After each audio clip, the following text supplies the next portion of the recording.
अस्सलामुअलैकुम वरहमतुल्लाहि वबरकातुहू। वो चीज़ें जो आप देख रहे हैं वो सिर्फ आपकी आंखों में नहीं रहती, वो सीधा आपके दिमाग में नक्श हो जाती हैं और आहिस्ता आहिस्ता आपको बदलने लगती हैं। साइंस ने साबित किया है कि जो मनाजिर आपकी आंखें बार बार देखती हैं वो आपकी याददाश्त, फैसले, जज्बात, हत्ता कि आपकी शख्सियत तक को बदल सकते हैं। ये वीडियो एक नज़रिया नहीं, एक हकीकत है कि हम जो देखते हैं वो हमें तबाह भी कर सकता है या बचा भी सकता है। अब हम जानेंगे कि हमारी आंखें दिमाग से कैसे जुड़ी हैं, फैश मवाद या बेहयाई दिमाग पर क्या असर करती है और क्यों लाखों लोग इस आदत के बायस ज़हनी बीमारी, तन्हाई और डिप्रेशन का शिकार हो चुके हैं। नंबर 1, आंखों और दिमाग का ताल्लुक साइंस की रोशनी में। आंख सिर्फ देखने का आला नहीं बल्कि ये दिमाग का एक बाहर निकला हुआ हिस्सा यानी एक्सटेंशन समझी जाती है।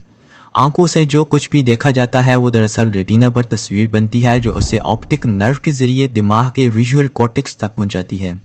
दिमाग का विजुअल कॉर्टेक्स ये दिमाग के ऑसिपिटल लोब में होता है जो चीज़ों की पहचान, रंग, हरकत, चेहरे और मंजर की समझ में मदद देता है। जो कुछ भी आंखें देखती हैं वो सीधा यहाँ महफूज होता है। नंबर 2, फहश या नामहरम को देखने से क्या होता है, साइंसदानों की तहकीक। सबसे पहले देखते हैं डोपामाइन का गैर फितरी अखराज। फहश मनाजिर या बेहयाई की चीज़ें देखने से दिमाग डोपामाइन नामी केमिकल खारिज करता है जो लज्जत और खुशी का एहसास देता है।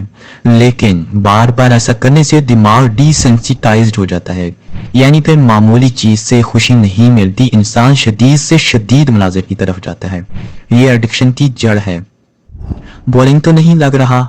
बोरिंग लग भी सकता है क्योंकि हम में से ज़्यादातर लोगों को इन सब चीज़ों का पता नहीं होता और जिन चीज़ों के मुतालिक मालूमात ना हो उनको सुनकर या पढ़कर ऐसा लगता है जैसे हवा में तीर चल रहे हैं। हमारी आपसे इल्तिजा है कि इस वीडियो को आखिर तक ज़रूर देखें। मुमकिन है कि इसका कोई एक जुमला आपके दिल पर असर कर जाए और आपको हकीकी सुकून और हकीकी कामयाबी से रोशनास करवा जाए। चलें अब देखते हैं फ्रंटल लोब पर असर। ये दिमाग का वो हिस्सा है जो फैसला साजी और नेकी और बुराई के फ़र्क में मदद देता है। फहश मवाद देखने से यहाँ की दिमागी कारकर्दगी कमज़ोर हो जाती है जिससे इंसान की अखलाकी हसासियत कम हो जाती है। हया का एहसास ख़त्म। फहश मनाजिर देखने से दिमाग में न्यूट्रल पाथवेज बनते हैं जो इंसान को इस किस्म के मवाद का आदी बना देती हैं। फिर वो चीज़ें जो पहले बुरी लगती थीं मामूली लगने लगती हैं और ये रूहानी मौत की इब्तिदा है। नंबर 3, चलें अब देखते हैं कि न्यूरो साइंटिस्ट और माहिरीन का इस मुतालिक क्या कहना है। गैरी विल्सन तहकीक योर ब्रेन ऑन पोर। फहश चीज़ें देखने वाले अफराद की दिमागी साख्त में तब्दीली देखी गई है, बिल्कुल वैसे ही जैसे नशे के आदी अफराद में होती है। Cambridge university UK MRI scan से मालूम हुआ कि फहश मवाद देखने वाले लोगों का दिमाग बिल्कुल ड्रग्स लेने वालों के दिमाग की तरह रद्द अमल देता है।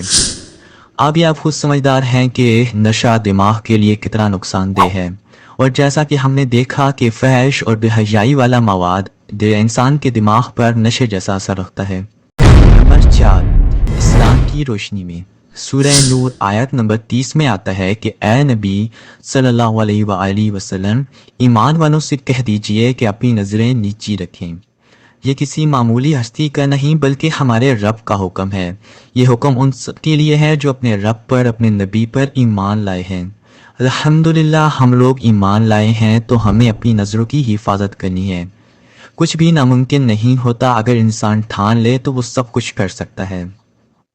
इसके अलावा सूरह नूर की आयत नंबर 19 में आता है कि बेशक जो लोग चाहते हैं कि ईमान वालों में बेहयाई फैले उनके लिए दुनिया और आखिरत में दर्दनाक अजाब है। अल्लाह अकबर। अब तो अजाब की बातें एक कान से सुनकर दूसरे कान से निकाल दी जाती हैं, लेकिन जब अजाब को देखेंगे तो इंसान के रोंगटे खड़े हो जाएंगे। इसलिए अभी भी वक्त है, समझ जाएं, बाद में सिर्फ पछतावा रह जाएगा। दुआ है कि अल्लाह पाक हम सबको अपने अजाब से महफूज रखे। चलें अब इसी मुतालिक एक हदीस मुबारक भी देखते हैं। नबी पाक सल्लल्लाहु अलैहि वसल्लम ने इरशाद फरमाया, नज़र शैतान के तीरों में से एक जहरीला तीर है। जो कोई अल्लाह के खौफ से नज़र बचाता है अल्लाह उससे इबादत की ऐसी मिठास अता फरमाता है जो वो दिल में पाता है। सुबहान अल्लाह। अल्लाह पाक हम सबको समझने की तौफीक दे और अपना फरमाबरदार बनाए। अब आपको कुछ ऐसा बताते हैं जिसे जानकर शर्मिंदगी का एहसास होता है। پاکستان میں روزانہ 20 ملین مرتبہ لوگ پورن سائٹس تک پہنچنے کی کوشش کرتے ہیں۔ ایک بڑی تعداد خاص طور پر نوجوانوں میں 16 سے 24 سال کی عمر میں تقریباً 67.5% رپورٹ کرتے ہیں کہ وہ باقاعدگی سے یہ مواد دیکھتے ہیں۔ انتہائی شرمندگی کی بات ہے کہ اسلامی ملک ہے، اسلام کے نام پر بنا، اس کی تو بنیاد ہی لا الہ الا اللہ پر رکھی گئی، اور اس میں یہ سب ہو رہا ہے۔ اللہ پاک ہم سب کو ہدایت دے۔ اب فیصلہ آپ کا ہے، آج آپ کا ایک فیصلہ کل آپ کی روح کے لیے روشن یا اندھیرا ثابت ہو سکتا ہے۔ ہمارا جسم، ہماری روح، سب اللہ کی امانت ہے، اور مومن امانت میں خیانت نہیں کرتا۔ اب تک کے لیے صرف اتنا ہی، انشاءاللہ بہت جلد ایسے کسی اور گناہ کے متعلق آگاہی فراہم کریں گے جو آپ کے لیے فائدہ مند ہو۔ اپنی دعاؤں میں یاد رکھیے گا۔ اللہ نگہبان۔